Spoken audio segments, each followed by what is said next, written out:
One query on the minds of SpaceX enthusiasts who have been following the testing progress of the spacecraft is when will the Super Heavy be released? If I am to give you a glimpse of what SpaceX has been doing, well, one of the two components of the company's next generation spacecraft, the booster rocket, has had delays following the delays that prevented it from making its initial orbital flight. But after much effort from the SpaceX crew, the Super Heavy booster is now prepared for launch in July. What does SpaceX alter to reach this historic point? What fresh new capabilities has the company given Super Heavy? And when will the booster take off in July? Follow us along in this journey as we reveal how SpaceX will ultimately launch the Super Heavy booster in July. You are watching Technology Zone. Building a rocket is challenging, yes, but Elon Musk, the CEO of SpaceX, is confident in taking on challenging projects. It may brag that it now holds the position it has in the space industry because of his tenacity. However, even the company would admit that creating a reusable rocket is challenging. This spaceship will be totally reusable according to Musk's design, allowing it to fly several times like the usual aircraft. If not, his plan to transport people to Mars so they may settle there forever will fail straight away.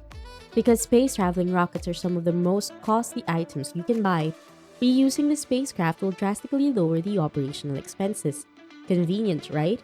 Any volunteer from Mars who can afford the launch price of $2 million, which would commoditize space travel at roughly 100 people each trip, can simply migrate to another planet. What a fantastic thing, isn't it? But making and testing a spacecraft on our planet strong enough to withstand the strain of the lengthy journey to the red planet is not very awesome.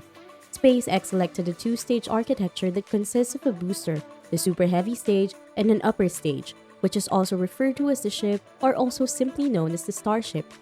Once the spaceship is free of the gravitational pull of the planet, the two will split.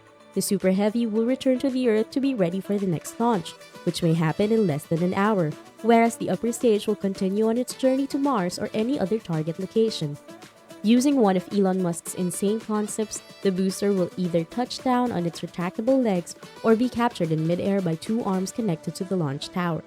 Regardless, this would be the most difficult thing anybody had ever attempted to catch. I mean, who would want to catch that heavy-loaded thing, right? But anyway, the Super Heavy structure is large and it's about 70 meters tall.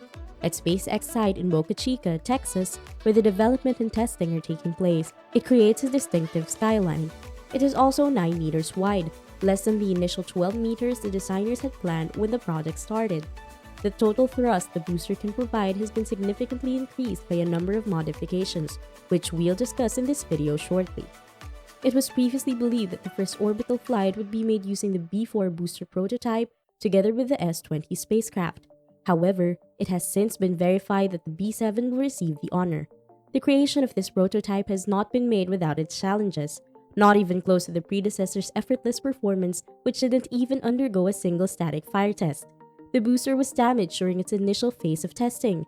Therefore, the crew was forced to hasten its removal from the orbital launch location for repairs. It is the first booster to have a 33-engine puck installed. Additionally, it is the first completed Starship prototype equipped with the brand new Raptor V2 engines. Also, SpaceX first placed auxiliary header tanks on Booster 7 to store landing propellant. SpaceX had to particularly adapt the structural test stand by putting 13 hydraulic ramps on it to replicate the entire thrust of the booster in order to be ready for the effects of the changes.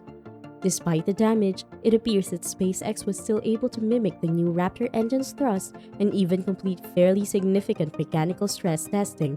However, the damages inside the booster that compelled the crew to abort the original test were eventually shown in a leaked photograph. According to the image, the booster had an operational rather than just a design problem.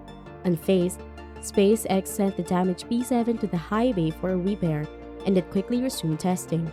It then swiftly finished several testing to make sure the prototype was once again operational. The tanks were then entirely filled with around 3,000 tons or 6.5 million pounds of liquid oxygen and nitrogen for a cryogenic proof test. However, a second trip to the Starbase's construction site was required, which ironically implied that either nothing was wrong or everything was great. In the first case, the prototype would have just experienced some issues that needed fixing before the subsequent test round. On the contrary, it may suggest that SpaceX was just returning the test to the high bay to be ready for the upcoming round of testing, because it had quickly met the test goals. It was difficult to determine which was true without official confirmation, but given that SpaceX had previously deployed the Raptor installation platform before bringing it back, it may be assumed that the company might have completed the testing if a severe issue hadn't arisen. The installation of the new Raptor engine on the B7 prototype subsequently became the next objective at that time, as some engine parts with distinct marks were reportedly seen lying around by witnesses. However, because of how the new facility is constructed, photographers won't be able to capture the booster in construction and high-quality images, making it more difficult than previously to follow the team's progress. 2 weeks later, it seems the crew had started covering Booster 7's Raptors in engine area with shrouds that would secure them throughout the static fire testing. Even if SpaceX seemed to be taking its time, and if B7 makes it that far, the shroud will also shield the engines during launch, re-entry, and landing. And Musk would later affirm that the Super Heavy was receiving the upgraded rocket engines. He said that SpaceX had already manufactured all the engines required for the initial orbital test, which would entail a minimum of 40 engines overall. And after the rocket system improvement, the spacecraft needs just 7, whereas the booster needs 33. Supporting Musk's claim, multiple Raptor engines were already being moved to the Starbase's high bay by the company. It's remarkable that installing all 29 Raptor engines only took a couple of days on the Booster 4. Nevertheless, they eventually avoided a static test. Unfortunately, it took a few weeks to install the heat shield. SpaceX has since added grid fins to the B7 Super Heavy, demonstrating that the business has big ambitions for this prototype. In a separate endeavor, SpaceX has started filling the massive tank farm at the Starbase orbital launch in preparation for a full-scale wet dress rehearsal. Thousands of tons of liquid oxygen, liquid methane, liquid nitrogen, and other gases may be transported and kept subcool in the tank farm. Musk has disclosed that SpaceX is exercising prudence by testing each engine individually in the highly anticipated static fire test. It is reasonable to say that he exaggerated a bit because the crew would actually need to spend weeks evaluating one engine at a time. He most likely intended to say that SpaceX wouldn't test all 13 engines at the facility at once. Fast forward to a few weeks later, the Super Heavy is again mounted on the launch mount. B7's most recent stay in the high bay lasted around 6 weeks. This time, the Super Booster could delay departing once again until the initial orbit launch is finished. When the booster first emerged, there were noticeable differences between how it looked then and now. The crew had finished mounting grid fins, aero covers, car-sized structures known as chimes or strakes, and Starlink internet dishes. The booster now has 33 Raptor V2 engines, which was the most significant alteration. This indicates that B7 can generate up to 7,600 metric tons of push, or over 17 million pounds of thrust, at full operation, which is around 41% greater than its predecessor. We also verified that the heat shield for the Raptors was in place. A similar procedure on the B4 took approximately 6 months. Thus, this represents a significant improvement in speed. However, the quick construction of B7 is expected. Given that SpaceX is committed to moving quickly to the static fire testing stage, lifting the booster out onto the launching mount required the employment of the launch tower's massive arms once more. Of course, their primary function is to raise the extremely heavy, but for the time being, they are taking the place of the towering, ungainly crane that would have been required to hoist the booster onto the mount.